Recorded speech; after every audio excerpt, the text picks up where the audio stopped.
Prontinho. Uhum. Então tá, pessoal. Oficialmente, olá. Boa noite a todos, a todas. E, eventualmente, bom dia, boa tarde, porque eu não sei onde é que vocês estão, né? Então, me apresentei brevemente por mensagem. Eu sou a Cris, professora Cristine, sou da Escola de Administração da URGS e a minha área é a gestão de pessoas e relações de trabalho.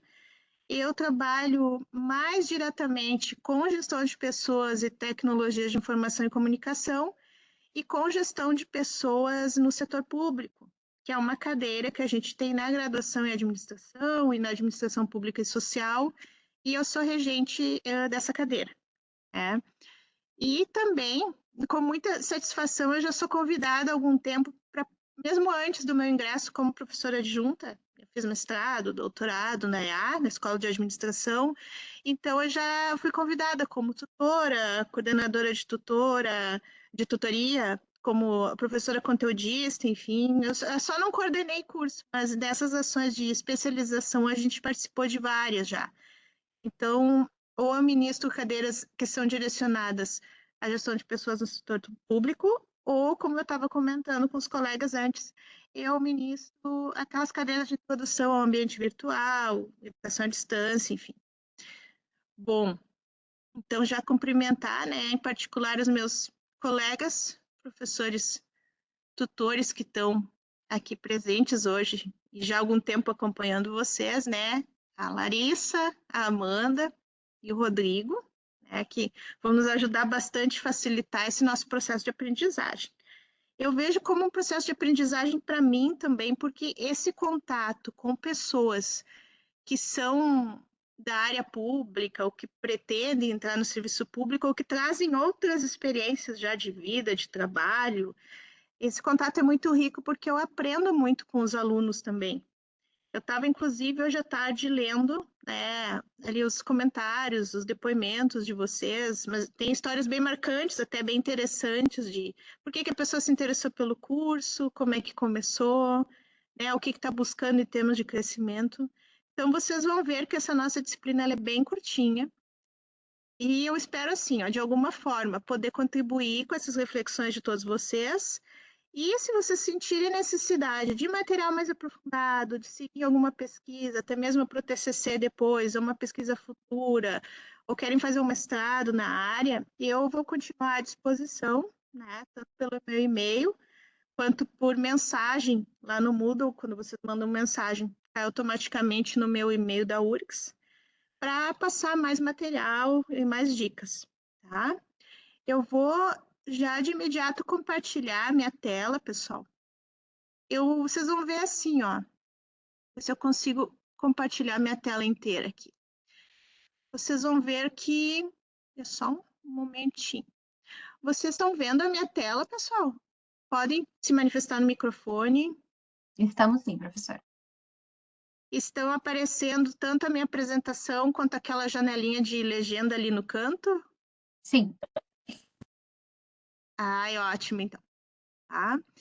Vocês vão ver que é uma apresentação bem curtinha, são só 10 slides. Tempo quem é mais cringe, assim, mais antigo como eu, as transparências, né? Que não são transparentes, no caso. Mas são só 10 slides com alguns tópicos de provocação que eles dão uma passada geral sobre os textos que a gente recomendou para vocês, agora para a primeira e para a segunda semanas. A leitura dos textos, né? Até um colega, acho que foi o Alexandre, me mandou mensagem perguntando sim, não era exigida a leitura dos textos para as webconferências, mas a leitura ela é necessária, claro, para as atividades semanais que vocês fazem, tá? Então não se preocupem quem não conseguiu ler os textos da semana 1 e da semana 2, porque eu vou dar uma passadinha, então, nos principais conceitos, as implicações que eles trazem.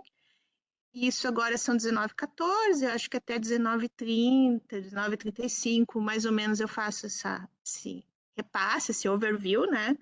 E daí, depois, a gente conversa um pouco, tá? Então, quais são os tópicos que estão dentro do nosso plano de ensino e atividades para estas primeiras 2 semanas?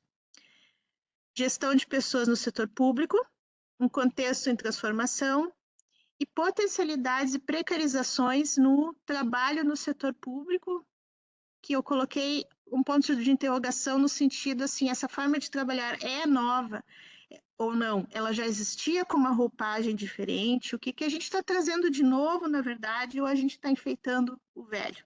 Então, a gente vai falar, vai ao longo não só dessa rápida conversa de hoje, mas durante as reflexões que vocês vão construir nas atividades avaliativas individuais, vocês também vão poder pensar um pouco mais amplamente sobre isso. Então, a gente fala um pouquinho dessas transformações, bem rapidamente, pessoal. Por ser o primeiro encontro, eu sei que fica gravado.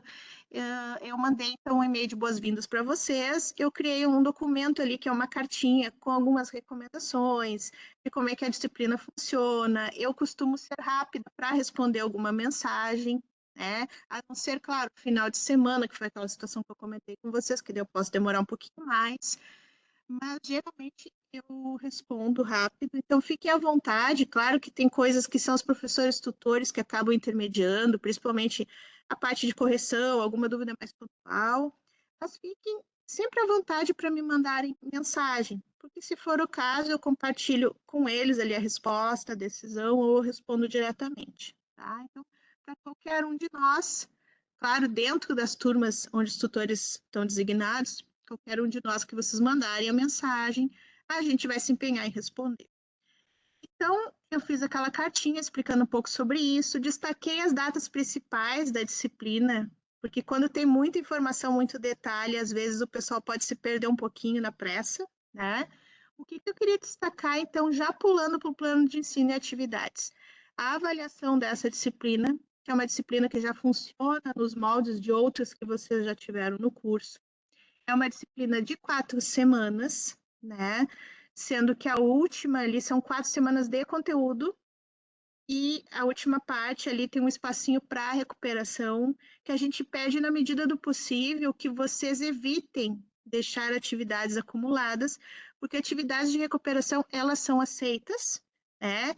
Já vou dizer para vocês, geralmente são as mesmas atividades que são perdidas, a gente aplica na recuperação, a gente não muda, não faz atividade mais fácil, mais difícil, não é nada disso. Mas a gente, no caso, tem que fazer um pequeno descontinho ali, né?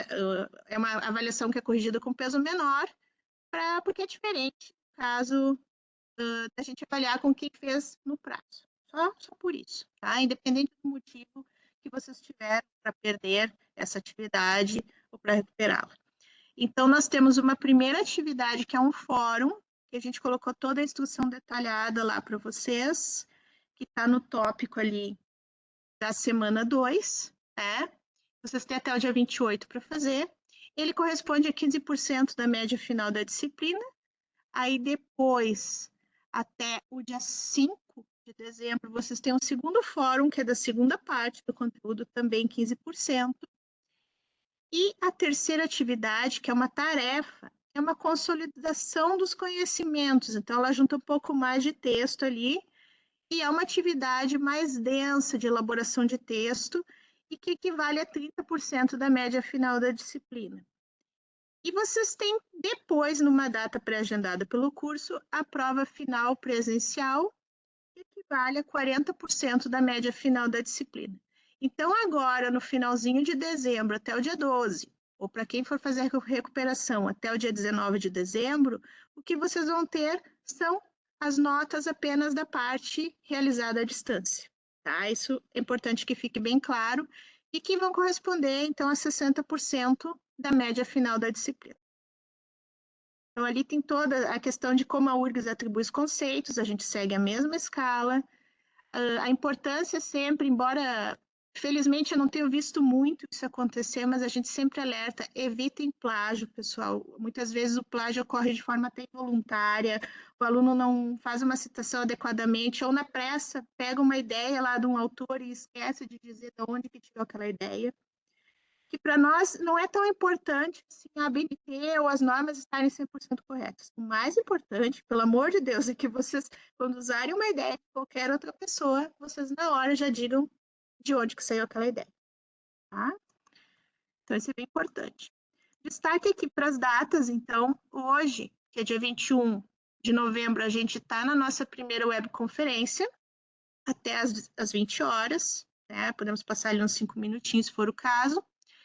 E vocês têm, então, até o dia 28, às 23h55, é o horário do sistema, tá, pessoal? Tudo isso fecha automaticamente. Então, infelizmente, quem perdeu, a única forma de recuperar é fazendo lá no final. Por favor, não envie por mensagem, por e-mail, né? Sigam esse formato aqui. Aí, depois, na semana que vem, na próxima segunda, mesmo horário, dia 28, temos uma outra webconferência, também opcional, também onde a gente traz mais conteúdos. E até o dia 5 de dezembro, às 23h55, vocês têm essa atividade 2 para entregar. Ah, prof, posso fazer antes? Sempre podem. A gente sempre lança tudo no começo da disciplina, porque é uma disciplina muito curta. Então, vocês podem começar a fazer antes. Porém, os professores tutores, eles vão corrigir tudo nas épocas certas, tá? Mas vocês podem se antecipar e fazer antes dos colegas. Tem liberdade para isso, desde que leiam o material, se apropriem das discussões. Aí, a última semana, a gente tem, né, a outra segunda-feira, dia 5 de dezembro, a nossa conferência de fechamento dos conteúdos. E até o dia 12 de dezembro, vocês têm para entregar essa atividade avaliativa 3, que é a final. A recuperação é o seguinte, para não dar confusão com o link certo para postar cada atividade, a gente optou por abrir as recuperações só na semana de recuperação, tá? Para não ter aquela confusão assim de vocês postarem no link errado, por exemplo, tá fazendo atividade 3 ainda, tá dentro do prazo, aí se engana e posta lá na recuperação. Não. É uma coisa de cada vez. Aqui, aquilo que eu comentei antes, né? As recuperações, então, abrem ali no dia 13 de dezembro, fecham no dia 19, tá? Mas a ideia, assim, não é que os nossos professores tutores passem Natal corrigindo nada. Então, por favor, pessoal, tentem se antecipar, peçam a nossa ajuda, tá? Para a gente tentar terminar essa disciplina da forma mais produtiva possível, sem a correria, ainda mais agora no final do ano, tá? Então, já se organizem, né, dentro da semana. A gente sabe que vocês têm várias atividades, mas se organizem de forma a conseguirem um horário da semana ou em mais de um dia para se dedicarem às atividades do curso. Tá? Falando dos textos, destacando pontos bem gerais, porque a gente não aprofunda até porque vocês vão ler, tá? Só aproveitar, já interrompendo, respondendo a pergunta do Gilney. Originalmente, Junei, a gente tinha essa orientação como sendo presencial, né? Mas aí, agora, depois o curso, em razão da pandemia, mudou para remota. E no plano que eu fiz, acabou ficando assim. Mas convém a gente conferir com a coordenação do curso. O que que acontece? Até porque a prova, ela não é só de gestão de pessoas. Vocês geralmente têm várias provas em um mesmo dia ali, tá? Então, qualquer coisa, se eu esquecer, ficar te devendo essa resposta, tu, por favor, nos pede de novo. Mas sim, eu acho que nós temos que confirmar com a coordenação no final desse módulo, porque daí não é só a minha disciplina, né? São as várias do módulo, a gente confirmar como a prova vai ser. Mas não se Professora, preocupem, pode falar, desculpa claro. te interromper, mas eu Aham, posso confirmar, tá? A prova pode. segue no mesmo molde, no mesmo formato da primeira etapa, tá? Então segue à distância, segue de maneira remota. Tá, obrigada. Não, então assim, ó, porque eu me baseei num plano antigo e eu acho que eu não arrumei ali. E Uhum. originalmente era para ser presencial, daí depois o pessoal mudou para remoto e eu não mudei no plano. Mas então, se vinha sendo já remota, segue remota. Mas não se preocupem, pessoal, com relação à prova, tá? Por nada, Junei, qualquer coisa tu pergunta aí. Não se preocupe que isso você sempre tem algumas orientações quando vai chegando mais perto também, tá? Da minha disciplina em particular, já posso antecipar que a prova costuma ser bastante tranquila. A coordenação do curso pede para nós poucas questões que a gente elabore. E as questões que eu lembro de ter elaborado numa vez passada, elas tinham assim, um gabarito bem extenso. O que eu quero dizer? Tinha várias possibilidades de resposta e todas elas estavam dentro dos textos. Ou seja, não era nada relacionado a algo que eu falei ou alguma coisa que eu mencionei por fora. Não. Uma coisa eu garanto para vocês: a gente só vai cobrar, né? Só vai fazer questões com coisas que estão nos textos. Então já fica a dica aí, tá? Então vamos aos nossos textos, né? A semana 1, então, ela introduz essa discussão de gestão de pessoas no setor público como sendo um contexto em transformação. E são leituras que elas convidam a gente a refletir sobre que contexto é esse, né? Sobre emergências, impasses. Claro, fazendo um meia-culpa aqui, vocês vão ver que tem alguns textos que eles não são tão recentes, não são exatamente deste ano, mas algumas discussões elas permanecem atuais e vão crescendo, tá? Então, na semana 1, a gente tem 4 textos que a gente selecionou, 3 são de 2018 e um é de 2021. Então, tem algumas indagações no sentido assim, ó, o que está acontecendo e para onde a gente vai? E as respostas não são conclusivas, porque algumas coisas que são relatadas ali naqueles textos, elas ainda estão acontecendo e a gente não sabe o que vai acontecer. Esse é um ponto. Ah, parece até meio... Pode desapontar alguns a gente falar isso, não sei o que vai acontecer. Mas o nosso cenário é de grande incerteza, já era antes, né, da transição, no caso política, que nós temos a cada 4 anos, e continua sendo, né, porque a gestão técnica, ela depende sempre de decisões políticas, então isso é sempre muito variável. As coisas que acontecem nas nossas vidas dependem de toda uma conjuntura de decisões que não somos diretamente nós que tomamos.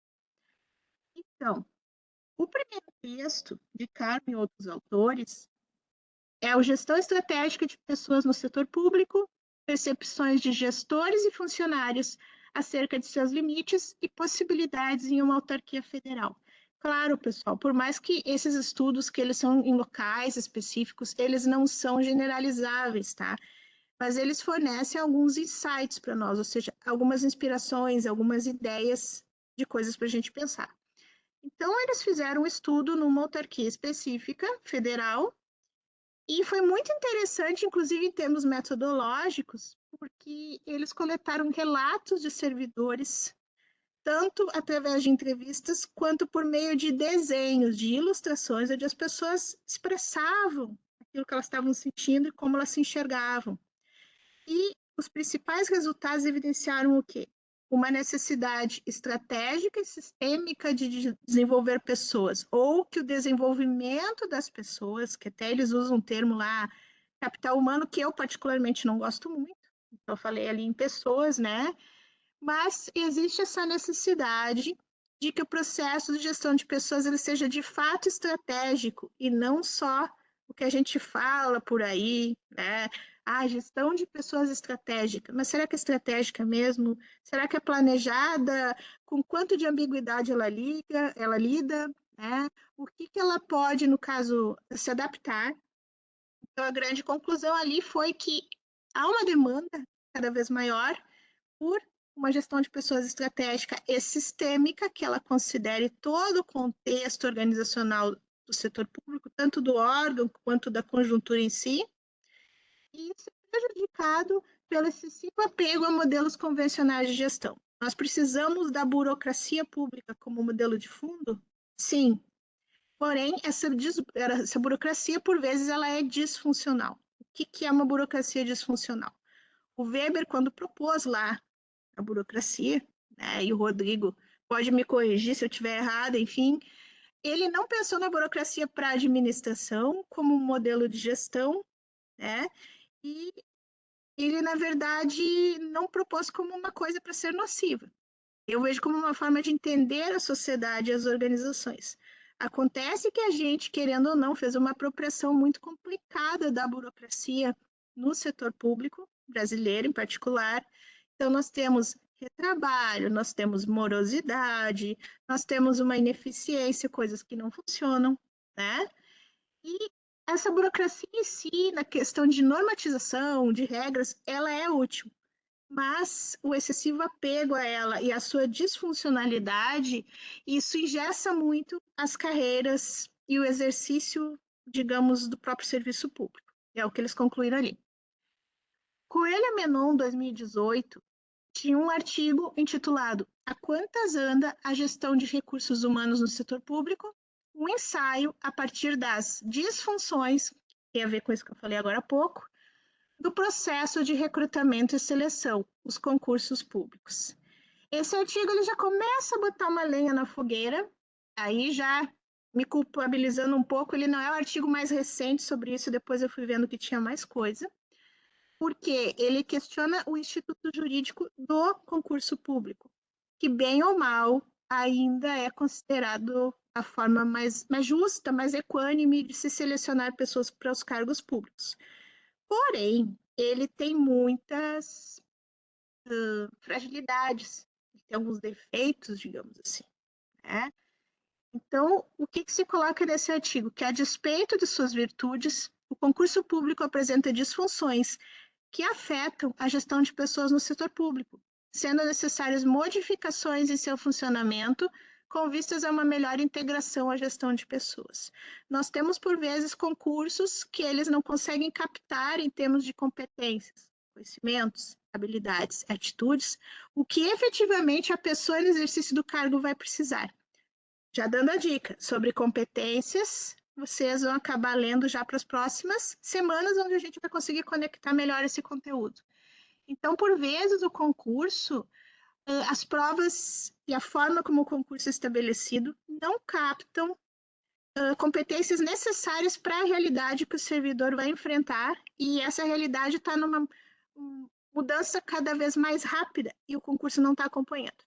Em resumo, do resumo, do resumo, as conclusões desse artigo caminham para isso que eu comentei agora. Inventário de Gestão Pública 2021, na verdade, é uma entrevista com um pesquisador chamado Antônio Isidro. Ele, inclusive, é uma conexão minha na rede profissional LinkedIn, já participou de aulas minhas. É um pesquisador doutor da Universidade de Brasília, servidor público, e que traz várias dessas discussões sobre tecnologias, né, computacionais ou não, enfim, tecnologias em geral no setor público. E ele participou de uma entrevista para o Eduardo Paracense também, que conheço de nome, e ele trouxe uma discussão muito interessante, onde o Antônio ele destacou a utilização intensiva de tecnologias de informação e comunicação, que para nós eu presumo que não seja novidade, e a necessidade daquilo que ele chama de agilidade organizacional no setor público, que é algo que fortaleceria estratégia, operações, pessoas e interação. E isso é particularmente interessante. Aí fala em comunicação, relações interpessoais, enfim, bem como aperfeiçoamento de formas de contratação e gestão do desempenho. Então, esse material, ele automaticamente, ele casa com a discussão ali de Coelho e Menon, né? Porque ele fala sobre possibilidades das formas de contratação, né? A despeito de uma possível precarização que a gente tem que combater, essas formas serem cada vez mais profissionais, para atrair as pessoas, eu não vou usar o termo adequadas porque não é um termo bom, mas as pessoas que têm mais afinidade ou conhecimento, expertise, mais compatíveis com os cargos que elas estão tentando. Então, isso traz implicações também para a gestão de desempenho, que vocês veem de uma forma bem, um tanto superficial, mas que, na verdade, essa disciplina que a gente está ministrando para vocês, ela na graduação é algo muito mais extenso, vezes 4, vezes 5, né? Então, imagine assim que isso tudo traz várias implicações, mas principalmente para a contratação e para a gestão do desempenho, que vocês vão ver muito brevemente. Inclusão da diversidade nas suas diferentes formas e novas formas de trabalho, que aí entra a discussão do trabalho remoto, do trabalho híbrido, do trabalho presencial ou retorno ao presencial, que são coisas que dialogam com os textos da semana 2. Já vamos chegar na semana 2 para fechar aqui. A professora Alqueta Pesce, né, e outros autores, também no artigo de 2018, onde essa discussão da reforma administrativa estava começando a pipocar e ela não terminou ainda, mas eu quis manter o artigo mesmo assim, e ela traz um questionamento que, na verdade, é um editorial de revista de administração pública, que traz, né, várias discussões ali, vários outros artigos questionando, tentando analisar essa proposta da reforma. Não é a primeira, provavelmente nem a última reforma administrativa que nós temos no setor público desde o surgimento do DASP, lá nos anos 1930. A gente sempre teve tentativas de reformas não tão bem sucedidas, que esbarravam em várias coisas, com vários problemas, algumas delas.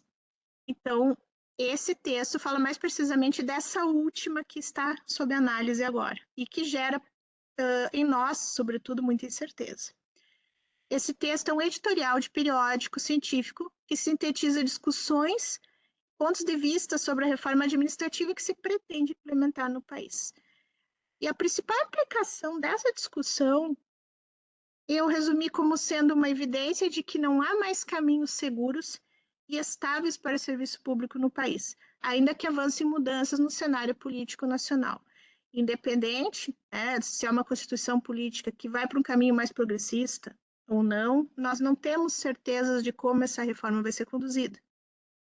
Nós não temos certeza de como as formas de trabalhar e se vincular ao serviço público vão permanecer. Então, são coisas para vocês que já são servidores públicos ou que pretendem, de alguma forma, se inserir nas carreiras públicas, não necessariamente como servidores, esse é um outro ponto de discussão, são coisas para vocês já irem pensando. Na semana 2, a gente começa a falar das potencialidades e precarizações desse novo trabalho no setor público.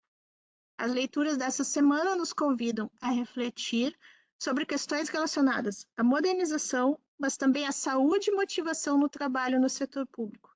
São temas que não são banais, eles são cada vez mais importantes e vão se tornar cada vez mais necessários, porque eles sofrem implicações não só do serviço público em si, mas pela própria conjuntura do pós-pandemia, das formas de trabalhar, de se relacionar e de viver das pessoas. Tudo isso gera uma sobrecarga, gera uma precarização, gera um outro entendimento de espaço-tempo e traz uma série de coisas para a gente pensar. Então, na semana 2, são 5 textos, a leitura é um pouquinho mais densa, então vocês vão ter tempo de ler com calma agora até a primeira atividade avaliativa. Chet Vargas, de 2021, em Fatores Influenciadores da Satisfação e Motivação do Trabalho do Setor Público Municipal, fizeram uma pesquisa numa prefeitura do Rio Grande do Sul, claro que os resultados não são generalizáveis, fazem um passeio ali por várias teorias motivacionais, que isso de certa forma é interessante, evidenciando que fatores motivacionais e ligados à segurança psicológica e autorrealização, que estão no nível mais alto ali de preocupações, um nível mais abstrato, são muito pouco considerados. Venturini, Pais e Marchiori seguem nessa linha, comentando sobre o impacto da participação e da motivação na satisfação com o trabalho, evidências do setor público. Eles também fizeram um estudo, onde, na unidade de análise, na organização que eles analisaram, constataram que trabalhadores lotados em unidades de gestão descentralizadas têm uma percepção de participação informal maior, que parece uma coisa óbvia, do que os lotados em uma unidade de gestão mais centralizada. E a satisfação no trabalho é afetada positivamente por essa participação informal e pela motivação que eles chamam de motivação intrínseca. Motivação intrínseca, no resumo do resumo do resumo, quer dizer assim, aquilo que depende mais de nós até do que da própria organização. Se a gente vai para a teoria mais tradicional, por exemplo, lá do Herzberg, fatores higiênicos, fatores motivacionais. O higiênico é o basicão, é o feijão com arroz, e nada contra. Mas é aquilo que serve para a pessoa não se sentir insatisfeita e não deixar de trabalhar. Os motivacionais são coisas que cutucam aquilo que nós temos mais internamente e que nos fazem ver possibilidade de realização, de crescimento, de autodesenvolvimento, que são coisas mais abstratas e menos tangíveis. Aí, nessa mesma discussão, a gente fala de motivação, participação, enfim, a gente passa a falar dos modelos de trabalho, das formas de se trabalhar. Será que são novas? Será que não são? Então, Filar de Castro Zanini, artigo 2020, e Leite Lemos, no artigo de 2021, Ambos tratam de vantagens e desvantagens do teletrabalho na administração pública, fazendo uma análise de experiências do SERPRO e da Receita Federal no primeiro artigo, e no segundo artigo também são abordados desafios e possibilidades do teletrabalho para a gestão de pessoas. Conclusões. Esses artigos trazem listagens bem detalhadas de vantagens e desvantagens, muitas, assim, isso é muito interessante, já dando uma pista, né? É uma coisa interessante, inclusive, para uma prova, já aconteceu num outro momento, do teletrabalho no setor público, e que, claro, são artigos de 2020, a pandemia estava num momento, 2021 estava no outro momento, o teletrabalho já existia antes disso, mas se a gente fosse fazer uma análise agora, a gente precisaria fazer uma reavaliação e uma crítica nessa nova realidade, onde concomitantemente nós temos um modelo que é puramente remoto, ou nós podemos ousar e ter um modelo híbrido bem constituído, que é uma coisa bem difícil, ou existe também aquele modelo que eu chamei ali de novo presencial, mas que talvez seja um velho presencial, que é aquela intenção assim, vamos voltar à forma presencial como trabalhávamos antes. Mas será que é a mesma forma mesmo? Para a gente pensar. O último artigo de Vilarinho Pascoal e Demo, de 2021, também fala de teletrabalho e questiona quais são os impactos no desempenho profissional, bem-estar e contexto de trabalho. Conclusões. O que eu achei, metodologicamente falando, eu considerei que esse artigo também foi bem interessante, porque eles trazem relatos ali de falas e também uma análise estatística, e os principais resultados convergem para isso aqui. Quando comparados com colegas que têm os mesmos cargos e atividades que eles, os trabalhadores que estão em teletrabalho têm um desempenho profissional e um bem-estar no trabalho mais elevados, e avaliações mais positivas das relações socioprofissionais, das condições e da organização do trabalho. Então, no geral, esse estudo, pelo menos neste campo, né, esse estudo concluiu ali que quem está trabalhando remotamente está vendo o saldo positivo ali, tá? Já terminando. O que fica para a gente pensar e que pode ajudar vocês, inclusive, na construção ali das reflexões dos fóruns, tá? Pelo menos do primeiro fórum. Esses conceitos que eu trouxe, eles não estão explícitos nos textos e eles conversam com outras coisas que, infelizmente, por questão do tempo, eu não consigo trazer para vocês, mas que vocês podem pedir mais leituras se tiverem interesse. Conceito de segurança psicológica. É um conceito que no setor público a gente ainda está falando pouco, parece uma coisa banal, mas não é. Quando eu falo em segurança psicológica, já perpassando as questões motivacionais, higiênicas motivacionais, as questões ali dos modelos de trabalho, eu começo a me perguntar, será que no setor público as pessoas realmente têm essa segurança psicológica e como os gestores públicos eles podem ajudar a promover essa segurança? O que faz parte dessa segurança? Diversidade e inclusão desde o ingresso. Então, também a própria questão dos concursos públicos como instrumento de entrada, ela tem que ser ressignificada. Também para que a gente tenha, por exemplo, dentre outros recortes, mais acesso a pessoas de classes sociais mais baixas, a pessoas negras, a mulheres, a pessoas indígenas, a pessoas LGBT+, só para dar alguns exemplos. Então, tu começa a formar um corpo mais diverso, e as pessoas se sentem confortáveis para, com as suas identidades, também trabalharem e encontrarem um sentido naquele trabalho mais amplo possível.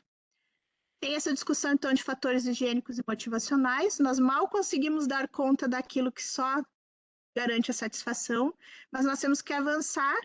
Não que o setor público ele tenha que prover assim, o sentido total do trabalho. O sentido ele é uma construção nossa. Todavia, se nós partimos para incentivos, sejam financeiros ou não, porque nós temos toda uma legislação que regula isso. Se nós partimos para incentivos que são mais interessantes e mais desafiadores, as pessoas vão gostar de trabalhar no serviço público, porque nós estamos num modelo de serviço público que a gente não sabe direito o que vai acontecer. E nós estamos perdendo, inclusive, por questões não só salariais, mas perdendo pessoas muito interessantes para o setor privado ou até mesmo para o empreendedorismo, o que não é uma coisa ruim, mas é uma coisa para ser pensada. Trabalho motivador não pode ser trabalho precário.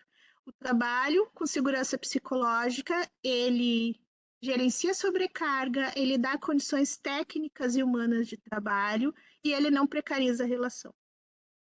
Digital literacy, né, traduzindo, uma alfabetização digital ou algo um pouco mais amplo que isso, por isso que eu quis deixar o termo em inglês. Competências técnicas e humanas importam, a gente vai ver sobre competências mais para frente. A cultura de long life learning, o que é esse termo bonitinho, Cris, em inglês?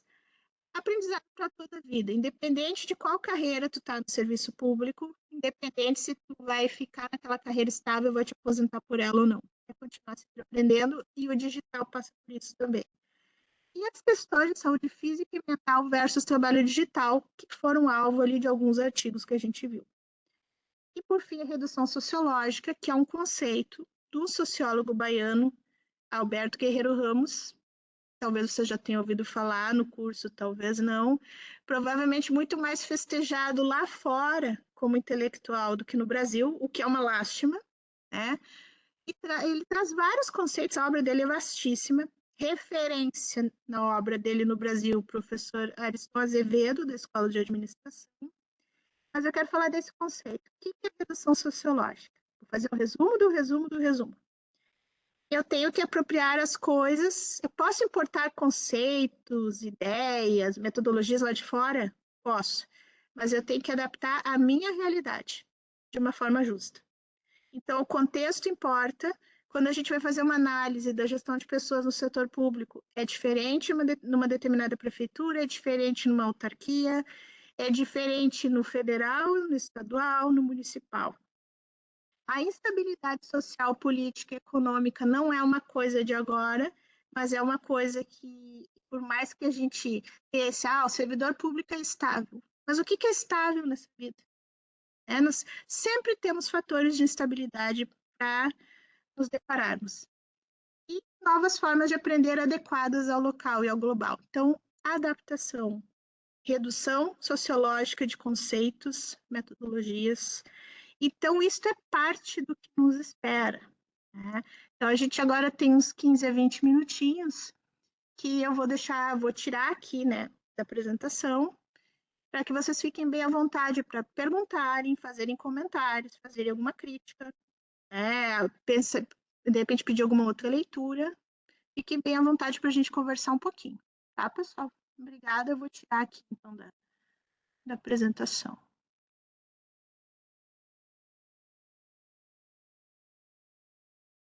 Quem quiser falar, fica à vontade. Vocês pode ter a mãozinha ali, né? O ícone de levantar a mão. Fabiano.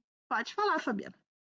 Professora, a gente, no meu local de trabalho, aqui eu trabalho no laboratório do Ministério da Agricultura, e a gente, como rede, iniciou agora um projeto para fazer essa avaliação de cultura organizacional, né? Que a gente começou a enfrentar, ver, ficar muito... É isso que a senhora colocou de não ser geralmente olhado para isso, para essa questão de saúde mental e tal. No momento que a gente começou a olhar, começou a ficar muito clara a necessidade disso, né? Como que se poderia estruturar isso dentro do ambiente, já que a gente até a própria saúde ocupacional é um pouco fragilizada dentro dos ambientes públicos, não se consegue nem se olhar muitas vezes para aqueles ambientes que, de uma forma clara, né, para a parte de saúde como um todo, ainda mais para a saúde mental. Como que poderia ser feito isso, já que não é tão fácil transpor dessas realidades do município para o Estado, para o governo federal? Se tem alguma forma que daria para, ao menos, tentar diminuir essa distância e que trabalhos que forem sendo feitos pudessem ir sendo absorvidos também por outros órgãos. Obrigada, Fabiano. Eu adorei a tua pergunta. Mas no tempo que a gente tem, eu vou tentar dar umas sugestões bem gerais. A gente pode conversar mais num outro momento, se for o caso, se vocês quiserem. Bom, eu não sou propriamente psicóloga, nem psiquiatra, enfim, mas eu tangencio algumas questões de saúde mental, inclusive em outras discussões de outros fóruns que eu participo de RH, de diversidade, enfim. Então, é uma pergunta parecida, sem ser no setor público, enfim, mas em empresas uma pergunta parecida me foi feita. Então, daria para pensar o seguinte: geralmente, seja empresa, seja um órgão público, ou mais ainda um terceiro setor, uma organização da sociedade civil, não se tem uma estrutura, não se tem uma rubrica, não se tem muitas vezes como investir em profissionais especializados em diferentes condições, né, da neurodiversidade ou na saúde mental de uma forma geral. Por exemplo, eu não tenho como contratar um psicólogo ou um psiquiatra para o meu órgão, até porque o meu órgão não tem concurso público, por exemplo, para esse cargo, eu não tenho como lotar uma pessoa com essa formação no meu trabalho. Então, existem várias alternativas que podem ser feitas. Uma delas, mesmo sem ter, por exemplo, um psicólogo, um psiquiatra, ou um profissional da saúde, um médico do trabalho na equipe, a gente começar a criar grupos de estudo, grupos de sensibilização com a gestão de pessoas ou com algum responsável da gestão de pessoas no órgão, quando é uma coisa menos centralizada, né? E participar de pesquisas, né?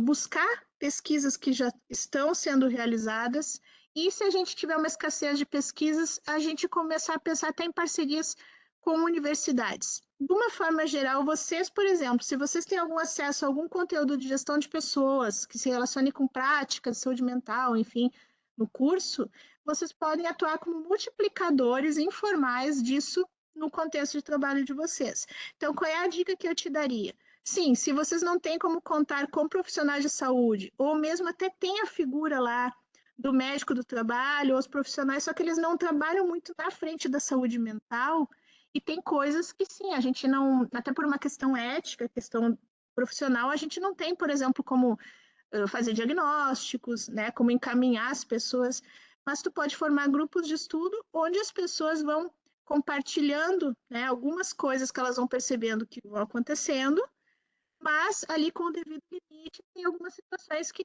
tu pode dizer para o teu colega, por exemplo, assim, isso aqui seria interessante tu conversar com um psicólogo. Porque qual é o problema quando a gente trabalha com saúde mental? Tem algumas coisas que elas são muito delicadas e realmente elas têm que ser tratadas por profissionais da área, tá? Então, a sugestão, assim, quando são casos que se percebem mais graves, algumas coisas até meio veladas, tu pode. É assustador o que eu vou falar, mas daqui a pouco tu pode identificar ou supor que algum colega está com ideação suicida. Tu não vai lá conversar com a pessoa e tentar. Pode ser até pior. Tem coisas que a gente não tem a formação, a gente tem ali a amizade, a parceria, mas a gente não tem a formação para intervir, né? Mas aí não tem nenhum psicólogo ali no grupo, não tem o cargo de psicólogo aqui no meu órgão, tá? Na minha repartição não tem. Mas aí tu encaminha, olha, quem sabe tu conversa com fulano, as pessoas ali vão se juntando, vão pesquisando profissionais, a questão acaba sendo muito mais atitudinal e até voluntariosa. Eu confio muito no poder dos pequenos coletivos, e não tanto no poder, assim, muitas vezes da força de lei. Por que que eu estou dizendo isso? Tem uma palestra que eu vou ministrar agora dia 7 para uma empresa, e uma das perguntas, um tópico da palestra é: mas o que há na legislação para pessoas com deficiência e o que, que pode ser feito para nós cobrarmos os nossos direitos, enfim. Mesmo com as leis, tem coisas que a gente não consegue fazer com que aconteça. Então, eu estou trabalhando muito na linha de cultura organizacional e sensibilização, e eu te diria a mesma coisa. Então, enfim, eu dei essa baita volta, mas não sei se te respondi, mas eu investiria assim, grupos de estudo, parcerias com universidades, eventualmente se tem colegas com formação na área de saúde, puxar essas pessoas para a discussão e dar o devido encaminhamento externo para esses casos mais delicados. Mas é um assunto, assim, que não pode ser colocado para baixo do tapete. Muito menos agora, depois de uma pandemia, depois de instabilidade, né? A própria eleição que nós tivemos, independente da posição de cada um, de cada uma, foi muito tensa. A própria Europa também, a crise mundial, geopolítica, enfim, nós estamos numa conjuntura onde viver no planeta Terra não está fácil. Então, a gente tem que dar os devidos encaminhamentos para quem tem mais expertise para lidar com isso. Se for possível, eu gostaria de fazer um comentário, foi justamente o caminho que a gente tomou, né? A gente começou fazendo pesquisa de clima, rodadas de feedback, e aí a gente foi evoluindo, foi avançando. E a questão da cultura organizacional, a gente justamente foi por um caminho de ter um trabalho com a Universidade de Ciências da Saúde aqui de Porto Alegre, e depois a gente conseguiu com um grupo de pesquisa específico da FURG também. Então, fico feliz de ouvir a sua orientação, porque foi justamente o caminho que a gente acabou traçando. Ah, que bom, então, e assim, ó, particularmente, eu já trabalhei nessas duas universidades, eu sei que tem gente muito qualificada lá, não exatamente nessas áreas, mas eu conheci várias pessoas da área da saúde, né? Na UFSP eu trabalhei em curso de gestão e saúde, então a gente conversou com muita gente da psico, da psiquiatria, enfim. Então, vocês estão no caminho certo. É por aí mesmo, nem tudo a gente consegue institucionalizar e nem tudo a gente consegue contar ou licitar para fazer alguma coisa, para trazer alguém com uma rubrica lá para bancar a pessoa. Muitas vezes é a questão de grupos de afinidade que se formam de uma forma mais espontânea com parcerias de fora. Se a parceria vai ser institucionalizada ou não, aí são outros 500.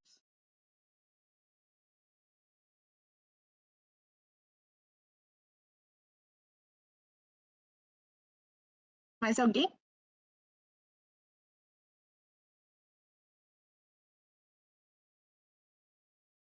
Muitos conceitos, o que acharam dessa primeira aula? A gente deu uma passada bem geral, só que a gente começou a conectar com outras coisas, porque as coisas vão aparecendo, né? E vão aparecer outras.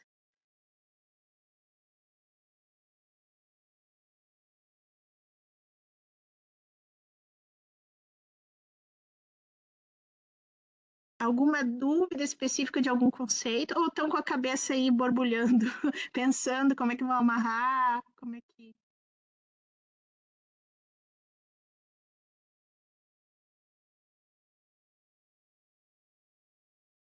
Pode falar, Dai. Isso, Boa pode. noite. Boa noite. Vocês me ouvem? Estou com o fone aqui. Eu li o texto hoje. Eu estou de férias, então eu acabei passando o texto para hoje. E eu não sei em qual deles está, né, cada conceito, mas essa entrevista eu achei muito interessante. Eu achei incrível, assim, porque ela consegue trazer objetivamente algumas coisas e às vezes a gente não consegue nem dar muito bem o nome, assim, né? Ela fala das competências que são necessárias e até algumas ideias do que se pode ser feito, porque essa é uma grande busca minha, assim, principalmente nessa disciplina. O que a gente pode fazer em cada setor, né? Não de uma forma institucional, talvez, mas dentro de cada setor, para que a gente trabalhe esse tipo de cuidado, né, e crescimento entre as pessoas que estão ali. E aí ele traz muitas coisas bem objetivas, assim, eu achei ele super trazendo ferramentas assim que ajudam a gente a pensar mais na prática, que pode, né, pelo menos descartar alguma coisa. E acho que é isso. Eu gostei muito dessa entrevista, foi o que mais me pegou, assim, de todos dessa primeira semana, né? Será que tu fala aquele que tem os desenhos? Não, a Não, entrevista do professor Antônio do Isidro. Antônio Zido. Ele É traz isso. umas coisas assim que já estão acontecendo, né? Mas ele... tinha coisas que eu li, já faz um tempo, né, que eu li, e ele tem artigos melhores que esse, tá, pessoal? Se vocês quiserem, que ele foi uma entrevista dele. Mas ele já tem artigos quentinhos que saíram esse ano sobre competências, por exemplo. E tem coisas que eu li e pensei, bah, mas isso já está acontecendo. E outras que o pessoal não está nem olhando ainda, né? Deixa a gente olhando para frente, né? Esperando, assim, vendo que é bem desafiador, tem coisa interessante vindo, mas tem muita mudança que não é tão simples. Em alguns contextos onde a gente está, por isso que eu falei da redução sociológica, né? Algumas coisas consegue fazer de uma forma mais setorizada, ou mais voluntarista, ali, com pouca gente envolvida, porque tem coisas que, infelizmente, se a gente for, no caso, institucionalizar ou depender de algo de cima, vocês, por exemplo, têm um determinado poder de intervenção onde vocês podem sugerir alguma coisa, vamos supor, para uma superintendência que está acima de vocês, e o pessoal vai dizer, bah, legal, não sei o quê, Ah, mas isso a gente não pode por tal coisa, esbarra na lei tal. Ah, isso não pode porque não tem verba. Ah, vamos pensar. Ah, isso aqui tem que ver o que, que o pessoal acha. Né? Então, às vezes, a gente. E até agora, indo lá para as teorias de administração, agora eu não lembro se é no Fayol, lá na teoria clássica, mas tem mais uma teoria que aborda essa questão assim, ó, dependendo do que tu vai implementar, tentar trazer de uma forma bem simples. Dependendo do que tu vai implementar, um grupo menor é mais fácil. E até para a questão da gestão ali de unidade de comando, enfim, ou de discussão, né? Mais fácil, assim, de muitas vezes tu implementar primeiro um piloto e depois a coisa ganhar escala do que tu começar num projeto mais ambicioso. Isso? Obrigada. Mais alguém?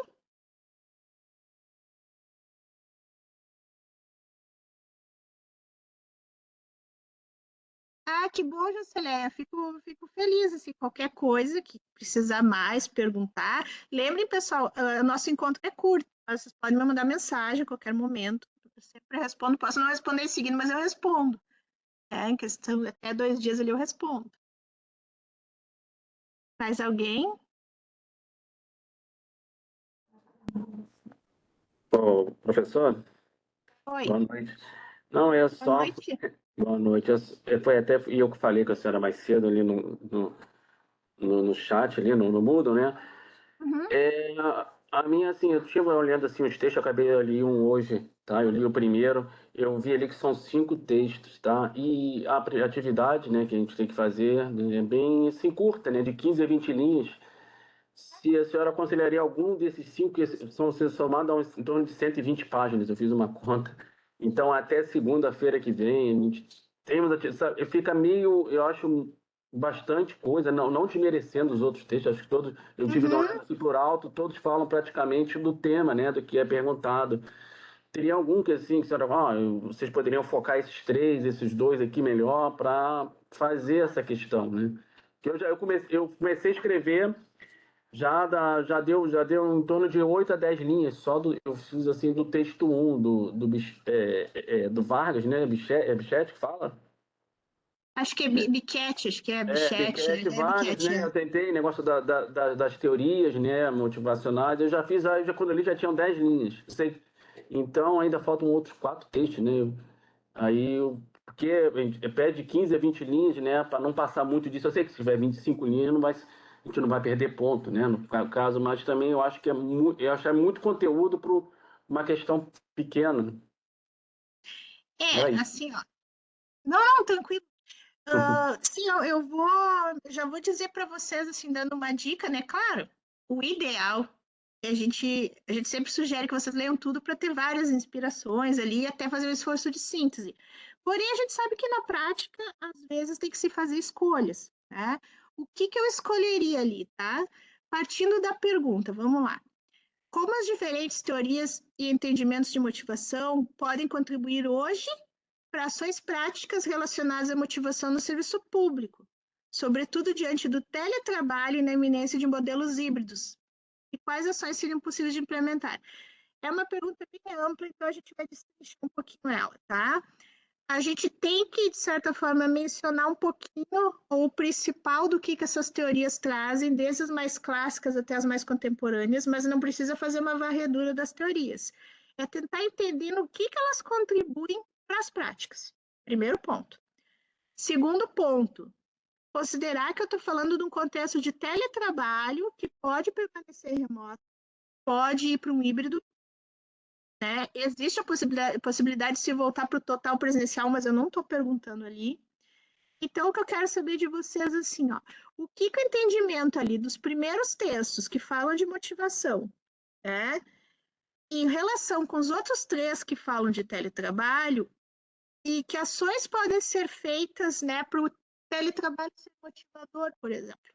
Então, vamos ali de uma forma mais direta, eu já vou indicar, né, é um bônus, no caso, para vocês que estão aqui, para quem vai ver a gravação depois, mas ali, ó, o de Biquete e Vargas, o Bichette e Vargas, eu acho que seria fundamental, porque elas dão um passeio ali nessa questão motivacional mais teórica, tá?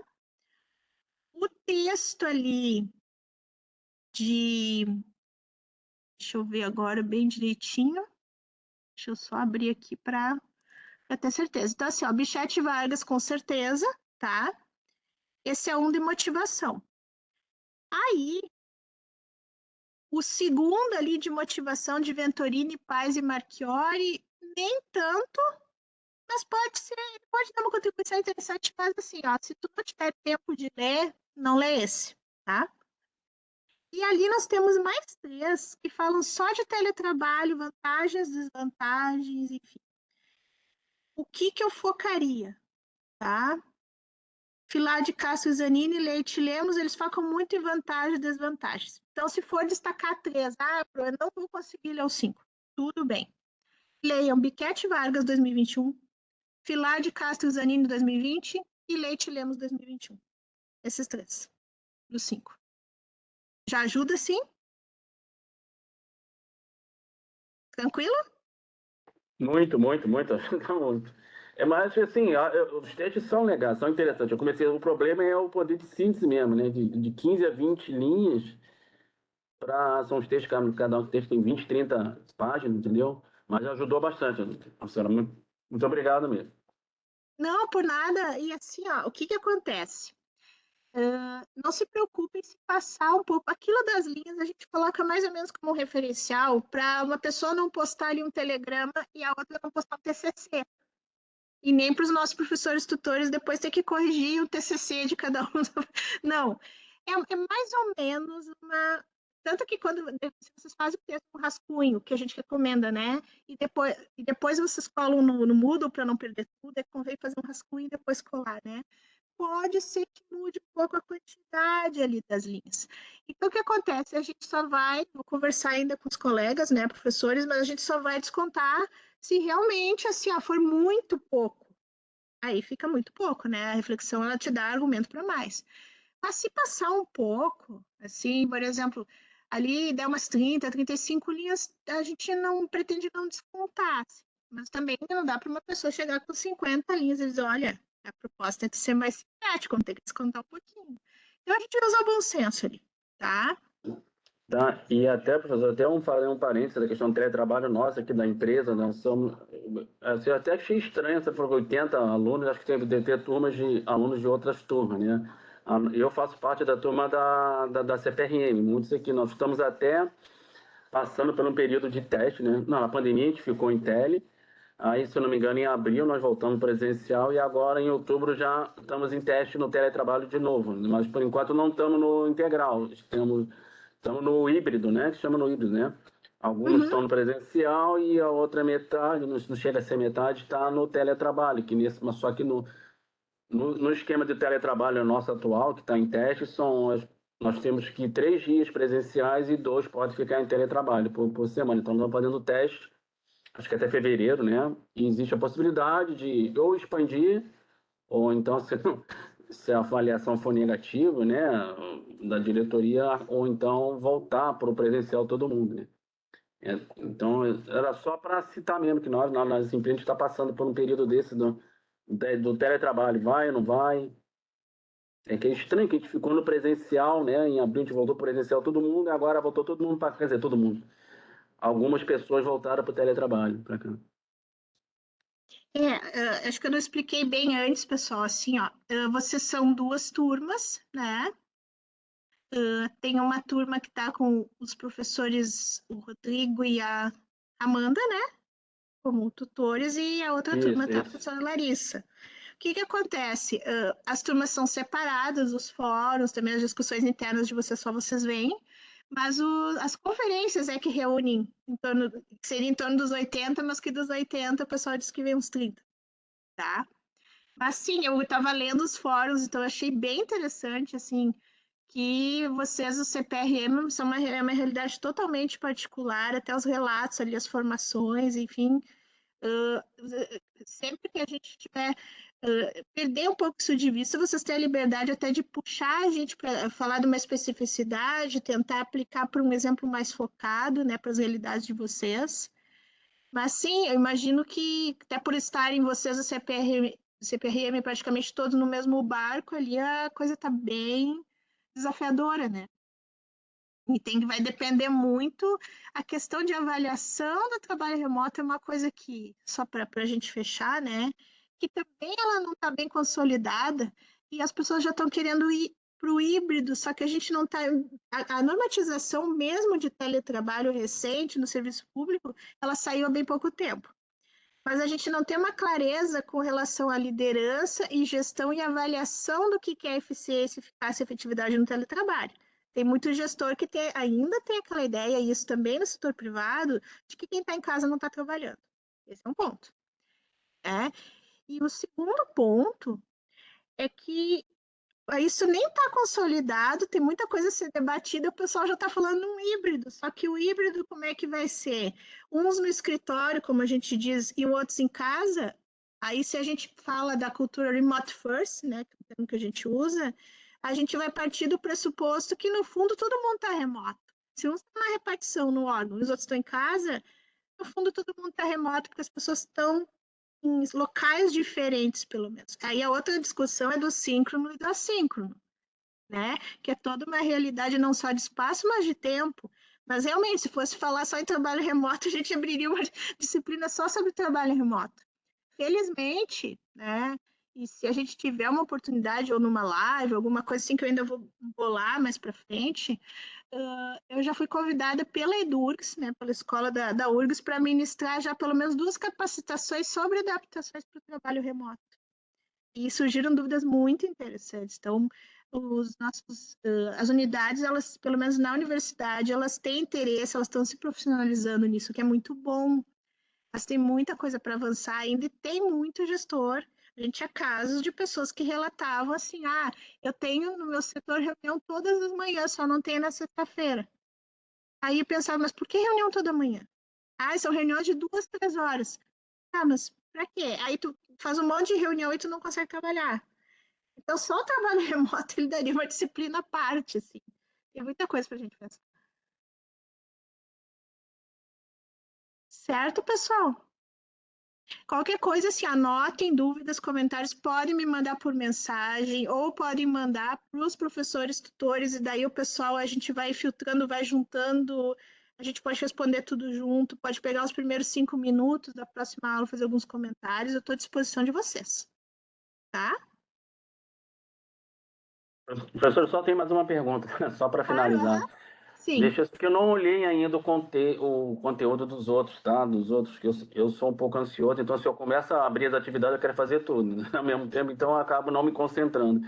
Em algum momento a gente vai falar sobre, chega a ser conflitos, vai ter alguma matéria sobre conflitos, porque acho que a maioria aqui, pelo menos da minha empresa, a maioria são gestores, né? Trabalham em equipe, né? Eu acho que teria um pouco de haver esse assunto, né? Mas assim, eu sou superintendente daqui de Porto Alegre, né? Tem os outros superintendentes das outras unidades, nós somos 13 no Brasil, nós temos o nosso gerente, né, que é subordinado, mas onde o calo aperta no final, o empregado vai lá, pelo menos na minha unidade, assim, muito assim, vai lá no superintendente, vai lá reclamar, o gerente não resolveu isso, eu quero... Se a gente vai ter algum texto que a gente fale sobre isso, gerenciamento de conflitos, não sei se seja esse ou o assunto, né?